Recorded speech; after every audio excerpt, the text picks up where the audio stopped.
Hello बच्चों। आज मैं आप लोगों को क्लास 6 की जो आपके पास न्यू एनसीईआरटी की बुक है ना, उसमें हमने अपना चैप्टर नंबर 8 स्टार्ट कर रखा है, प्लेइंग विद कंस्ट्रक्शन। तो आज की क्लास में फिगर इट आउट के क्वेश्चंस करेंगे जो कि हमारे पास पेज नंबर 194 पे है। देखो 3 क्वेश्चन है और इसमें आपको ना एक डॉटेड पेपर की जरूरत होगी। आपकी बुक में ना ऐसे लास्ट में डॉटेड पेपर लगे हुए हैं 2। अगर आप यहाँ मैं एक बार आपको दिखा दूँ, ये है, ठीक है। इन पे ही आपको ये बनाना है, डॉटेड वाले पे। ये वाली पूरी फिगर इट आउट के क्वेश्चन इन्हीं पे ही होंगे। चलिए शुरू करते हैं। आपसे क्या कह रहे हैं यहाँ पर फर्स्ट क्वेश्चन में, draw the rectangle and 4 square configuration shown in figure 8.3 on a dotted paper. Figure 8.3 अगर हम यहाँ पर देखें, ये 8.4 है, ये रही आपके पास 8.3। ये फिगर आपको बनानी है डॉटेड पेपर के ऊपर, मतलब 4 स्क्वायर और 1 रेक्टेंगल। आगे भी आपसे क्वेश्चन में क्या कह रहा है वो भी देख लेते हैं। What do you do to recreate this figure so that the 4 squares are placed symmetrically around the rectangle? Discuss with your classmate.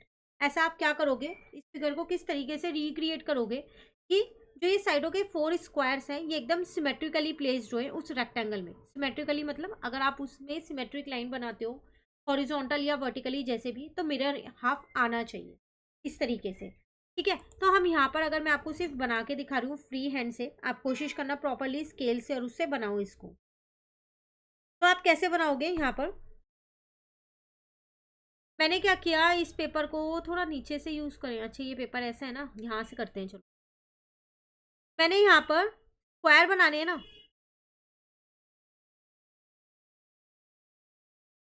तो देखो मैंने एक स्क्वायर ये बना दिया, ठीक है। उसके बाद दो दो डॉट्स छोड़ के बनाते हैं ताकि ऊपर वाला भी इजिली बन जाए। एक स्क्वायर ये बनाया, फिर 2 डॉट छोड़ के मैंने एक स्क्वायर यहाँ पर बना दिया, ठीक है ना। उसके बाद मैंने 1 2 3 4 5 6 7 8 9 9 और 10 नंबर पे बनाया यहाँ पर। ऐसे ही अब मैंने फिर 2 डॉट्स छोड़ के यहाँ पर बना दिया।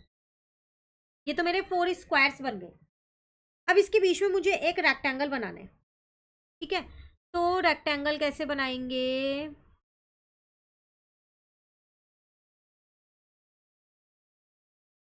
1 2 3 4 1 2 3 एक और छोड़ देते हैं यहाँ पर, ठीक है।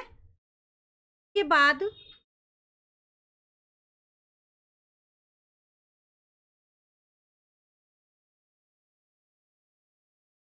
तो एक आगे ले लो।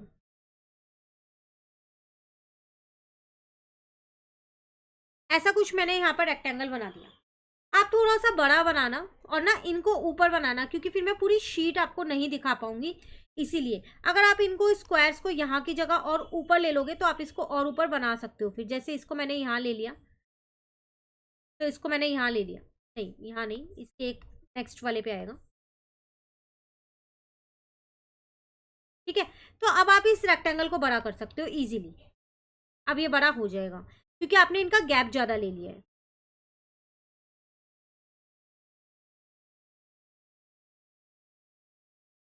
क्लियर ना। तो ये बन गई आपकी figure.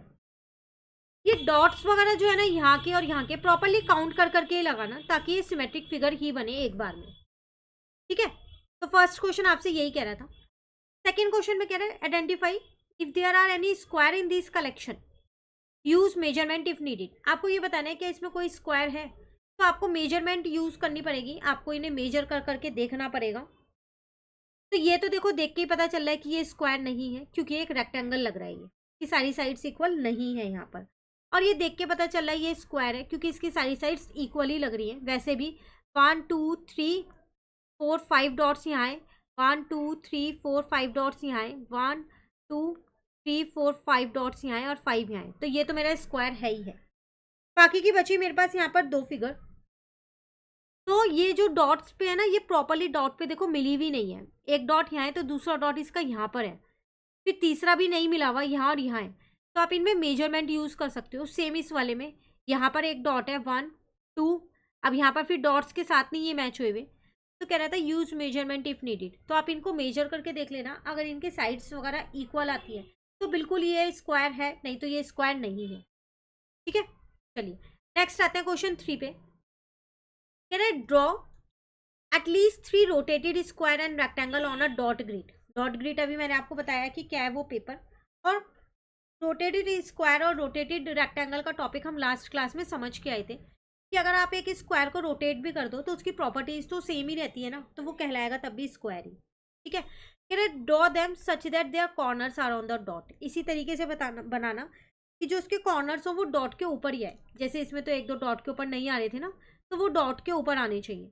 Verify if the square and rectangle that you have drawn satisfy their respective property.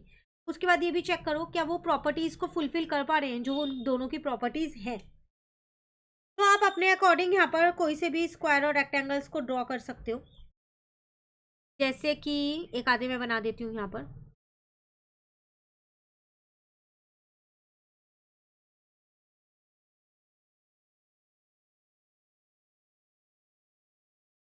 ठीक है, ये एक्स्ट्रा वाला इरेज कर देना। ठीक है, ये एक रेक्टेंगल मैंने बना दिया।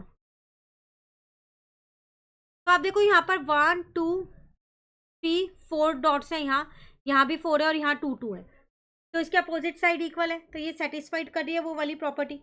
ठीक है, और कोई भी बना सकते हो।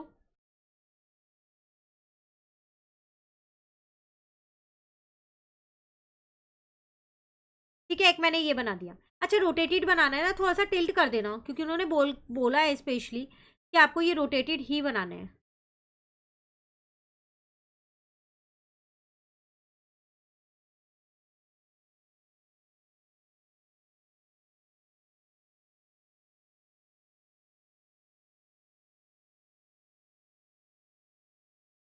कॉर्नर नहीं टच होएगा, याद रखना कि कॉर्नर्स टच होने बहुत ज़रूरी है क्योंकि उन्होंने स्पेशली लिखा है कि जो उसके कॉर्नर्स होंगे ना वो आपके टच होने चाहिए। आप इसे जब प्रॉपरली पेंसिल और स्केल से बनाओगे तो डेफिनेटली उसके कॉर्नर्स जो हैं वो टच होंगे ही होंगे।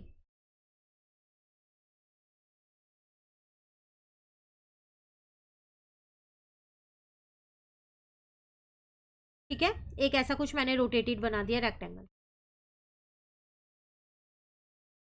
ऐसे आप स्क्वायर बना सकते हो, थोड़े से बस टिल्ट कर करके ही बनाना।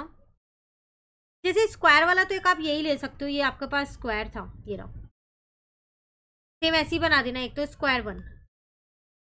ठीक है, और अगर एक और स्क्वायर की मैं बात करूं तो उसको भी थोड़ा सा ऐसे ही बनाना, थोड़ा सा टिल्ट कर देना, और क्या है थोड़ा सा ज़्यादा पॉइंट्स थोड़े ज़्यादा ले लेना। 3 मैंने यहाँ ले लिए, 3 यहाँ ले लिए, 3 यहाँ ले लिए, 3 यहाँ ले लिए, इस वाले से ज्वाइन कर दो इसको। ठीक है, ये लो, ये आपका स्क्वायर 2 बन गया। तो आपको ऐसी एटलीस्ट 3 शेप बनानी है, उससे ज़्यादा भी बना सकते हो। अगर आपकी बन जाए डॉटेड शीट पे 2 शीटें इजीली बन जाएंगी, तो उसको भी आप यहाँ ड्रॉ कर सकते हो। ठीक है, उसके बाद ये कंस्ट्रक्शन का स्क्वायर और रेक्टेंगल का टॉपिक हम ऑलरेडी समझ चुके हैं, इसके फिगर इट आउट के क्वेश्चंस भी चैनल पे अपलोड हो चुके हैं। तो मिलते हैं नेक्स्ट क्लास में हम अपने आगे के टॉपिक के साथ। Thank you.